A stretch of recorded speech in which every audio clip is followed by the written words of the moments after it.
അപ്പോ നമുക്കിതാ അർഷിത ഇത്ര നേരം നമുക്ക് വേണ്ടി വെയിറ്റ് ചെയ്യായിരുന്നു ഒരു പാട്ട് പാടാൻ വേണ്ടിട്ട്. അപ്പം ഉമ്മാനും ഉപ്പാനൊക്കെ നല്ലപോലെ സ്നേഹിക്കുന്ന അർഷിത നമുക്കും വേണ്ടിട്ട് എന്താണ് ഉമ്മ ഉപ്പ എന്നുള്ളത് മനസ്സിലാക്കി തരാൻ വേണ്ടി പോവാണ്. എല്ലാവരും ഉണ്ട്, അനിയത്തിയൊക്കെ ഉണ്ട് കേട്ടോ.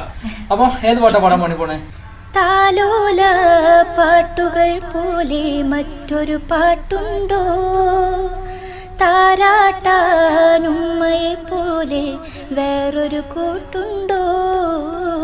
താലോല പാട്ടുകൾ പോലെ മറ്റൊരു പാട്ടുണ്ടോ, താരാട്ടാനുമ്മയെ പോലെ വേറൊരു കൂട്ടുണ്ടോ. ഉമ്മാൻ്റെ മടിത്തട്ട് സ്വർഗീയ പൂന്തട്ട്, ഉമ്മാൻ്റെ മടിത്തട്ട് സ്വർഗീയ പൂന്തട്ട്. സ്നേഹക്കാവാണ് ഉമ്മ സഹനക്കടലാണ്, സ്നേഹക്കാവാണ് ഉമ്മ സഹനക്കടലാണ്. ഉമ്മാൻ്റെ കാലടിപ്പാടിലാണ് സുവർഗം ഓർത്തോളി, ഉദിമതിയാ മുത്ത് മുഹമ്മദിൻ തൂമൊഴിയുള്ളിലുറച്ചോളി.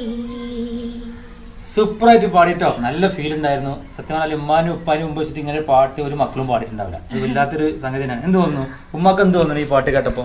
ഈ പാട്ട് എപ്പോഴും ഇവിടെ വീട്ടിലുള്ള പാടുന്ന പാട്ടാണ്, സാധാരണ പാടുന്ന പാട്ടാണ്. സാധാരണ പാടുന്ന പാട്ടിനെക്കാട്ടിലും ഫീലാണ് പാടി.